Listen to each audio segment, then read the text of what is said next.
माँ मेरी पढ़ाई पूरी हो गई है, मुझे खाने के लिए दे दो माँ। हाँ हाँ, मुझे पता है, पढ़ाई करने के बाद तुझे सीधा भूख लगती है। मैंने तेरे लिए खाना बनाया है, रुक अभी लेकर आती हूँ। दुर्गा एक थाली में खाना लेकर आती है और अपनी बेटी पूजा को देती है। जिसके बाद खाना खाते हुए पूजा अपनी माँ दुर्गा से कहती है, माँ मैं सोच रही थी नवरात्रि आने वाली है और आप हमेशा हर साल दुर्गा माँ की पूजा करती हो और 9 दिनों तक व्रत रखकर कन्या बिठाती हो। क्या आप इस बार नहीं रखोगी नवरात्रि के सारे व्रत? तू तो जानती ही है कि दुर्गा माँ को मैं कितना मानती हूँ, लेकिन अब तू ही बता, सिलाई का काम करने के बाद भी मैं उतना नहीं कमा पाती जितना घर का खर्चा चल सके, और तेरी पढ़ाई भी मैं माता रानी की 9 कन्याओं को बहू कैसे बनाऊंगी? माँ, दुर्गा माँ के भक्त होने के बाद आप इन सब के बारे में सोच रही हो? आपको तो ऐसा बिल्कुल भी नहीं सोचना चाहिए। दुर्गा माँ अपने आप हमारी मदद करेंगी। हाँ हाँ, तू बिल्कुल सही कहती है। वैसे चल, इस बार नवरात्रि आएगी तो हम अच्छे से दुर्गा माँ की पूजा करके उनके 9 के 9 व्रत रखेंगे। ऐसा कहने के बाद दुर्गा अपनी सिलाई की मशीन पर बैठ जाती है और सिलाई करना शुरू कर देती है। देखते ही देखते दुर्गा को सिलाई करते करते रात के 2 से 3 बज जाते हैं, जिस दौरान पूजा की नींद खुल जाती है और वह अपनी माँ से कहती है, अरे माँ, आप अभी तक जाग रही हो और कितना काम करोगी? चलो अब सो जाओ। अगर मुझे माता रानी के नवरात्रि रखने हैं तो मुझे मेहनत तो करनी ही होगी। अब तो तू जानती ही है, अगर कड़ी मेहनत नहीं करूंगी तो माता की 9 कन्याओं को भोग बनाने के लिए पैसा कहाँ से आएगा? ठीक है मेरी माँ, लेकिन अभी तो सो जाओ। पूजा के कहने पर दुर्गा अपनी मशीन बंद कर देती है और उसके पास आकर सो जाती है। अगले दिन जैसे ही सवेरा होता है, दुर्गा सबसे पहले अपनी बेटी के लिए नाश्ता बनाती है और उसे उसके स्कूल के लिए तैयार कर देती है। जिसकी बेटी की पढ़ाई की फीस भी ऐसे ही जब पहला नवरात्र होता है तो उसकी सिलाई के कोई भी उसे पैसे नहीं देता। क्या हुआ माँ, आप परेशान क्यों हो? मैं परेशान इसलिए हूँ कि आज मुझे किसी ने भी सिलाई के पैसे नहीं दिए। मैं माता रानी का भोग कैसे बनाऊंगी? घर में तो राशन भी नहीं है। पूजा भी परेशान हो जाती है, जिसके बाद वह अपने स्कूल बैग में से कुछ चिल्लर निकालती है और कहती है, माँ आप ये जो मुझे कभी कभी पैसे देती हो, मैं उन्हें खर्च नहीं करती। ये देखो, मेरे पास कुछ पैसे हैं, आप इन पैसों से माता रानी का भोग बनाने के लिए सामान ले आओ।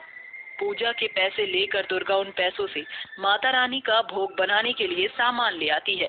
जिसके बाद वह घर आकर माता रानी का भोग बनाती है और उन्हें चढ़ा देती है कि तभी उनके दरवाजे पर एक छोटी सी बच्ची दस्तक देती है। मुझे बहुत जोर से भूख लगी है, कुछ खाने को दे दो है माता। एक भूखी कन्या को खाना खिलाओ, दुर्गा माँ तुम्हें हमेशा सुखी रखेंगी। अरे ये क्या, ये बेचारी कितनी गरीब है, इसके पास तो खाने के लिए खाना भी नहीं होगा। कोई बात नहीं, आज मैं अपने हिस्से का खाना इस बेचारी कन्या को ही खिला देती हूँ। दुर्गा ऐसा सोचकर अपने हिस्से का खाना उस बेचारी बच्ची को दे देती है। जिसके बाद वह बच्ची वहीं खड़ी होकर खाना खा लेती है और जाने से पहले दुर्गा को आशीर्वाद देती है। भगवान तुम्हारा हमेशा भला करे और दुर्गा माँ की हमेशा तुम्हारे ऊपर कृपा बनी रहे। ऐसा कहने के बाद वह नन्ही सी बच्ची वहाँ से चली जाती है। ये देखकर दुर्गा को बहुत खुशी मिलती है और वह उस रात भूखे ही सो जाती है। अगले दिन फिर से वह दुर्गा माँ की पूजा करती है और उनका व्रत भी रखती है, जिसके चलते वह सिलाई भी करती रहती है। हे भगवान, आज मेरे कस्टमर आ जाएं और मुझे पैसे दे जाएं। हे दुर्गा माँ, अपनी कृपा बरसाए दो। दुर्गा की प्रार्थना पूरी तो हो जाती है, लेकिन केवल एक ही औरत उसके पास आती है और कहती है, अब मेरे कुछ कपड़े थे तुम्हारे पास सिलने के लिए दिए थे, आज मैं उन्हें उठाने आई हूँ, लो पैसे और मुझे मेरे कपड़े दे दो। दुर्गा खुशी खुशी पैसे ले लेती है और उसे उसके कपड़े दे देती है। जिसके बाद वह उन पैसों से माता रानी के लिए भोग बनाती है और उन्हें चढ़ा देती है। लेकिन तभी फिर से एक नन्ही बच्ची आती है।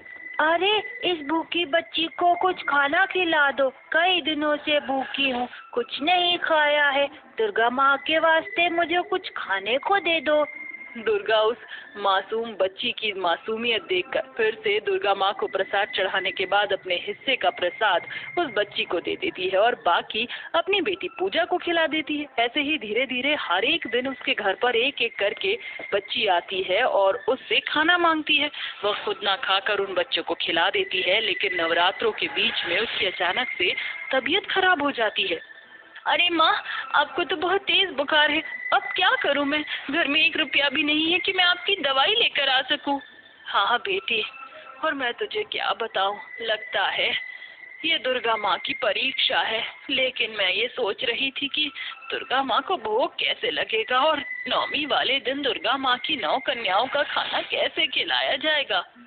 मेरे होते हुए आपको परेशान होने की कोई जरूरत नहीं है माँ, मैं हूँ ना, मैं सिलाई करूँगी और रोजाना माँ को भोग भी लगाऊंगी। फिर क्या था, उस दिन के बाद से पूजा सिलाई की मशीन पर बैठ जाती है और अपनी माँ के हिस्से का काम करने लगती है। एक तरफ उसे सिलाई से अपने घर के खर्चे के लिए पैसे भी निकालने थे, तो दूसरी तरफ अपनी माँ की देखरेख भी करनी थी। इन दिनों के बीच उनके घर पर रोजाना छोटी गरीब लड़कियां आती जाती। अगर मैंने खाना खा लिया तो माँ भूखी रह जाएगी। एक काम करती हूँ, अपने हिस्से का ही इस बेचारी बच्ची को खिला देती हूँ। पूजा अपने हिस्से का गरीब बच्ची को खिला देती है और अपनी माँ को भी खाना खिला देती है। देखते ही देखते वो दिन भी आ जाता है जिस दिन उन्हें अपने घर पर 9 कन्याओं को बिठाकर भोजन खिलाना होता है। तेरी मेहनत और तेरी लगन से मेरी तबीयत तो ठीक हो गई, लेकिन बेटी, आज हमारे पास एक फूटी कौड़ी भी नहीं है कि हम दुर्गा माँ की 9 कन्याओं को बिठाकर उन्हें भोजन खिला सके। मैंने कई लोगों के कपड़े सिलकर रखे, अगर वो कस्टमर आ जाते हैं तो आज हम 9 कन्याओं को खाना खिला पाएंगे। पूजा इतना कहती ही है कि उसके सारे कस्टमर आ जाते हैं और अपने सिले हुए कपड़ों के पैसे उसे देकर अपने कपड़े ले जाते हैं, जिसके बाद पूजा और दुर्गा बहुत खुश होती हैं। वह दोनों माँ की 9 कन्याओं को भोजन खिलाने के लिए उनके लिए भोजन बनाती हैं। भोजन बनने के बाद वह दोनों 9 कन्याओं को बुलाने के लिए बाहर जाती हैं। अरे माँ, आज तो कहीं भी कोई कन्या दिखाई ही नहीं दे रही, अब हम क्या करें? लगता है सारी कन्या लोगों के घरों में भोजन ग्रहण कर रही हैं। एक काम करते हैं, कुछ देर के लिए घर ही चले जाते हैं। कुछ देर बाद हम फिर से कन्याओं को बुलाने के लिए आएंगे।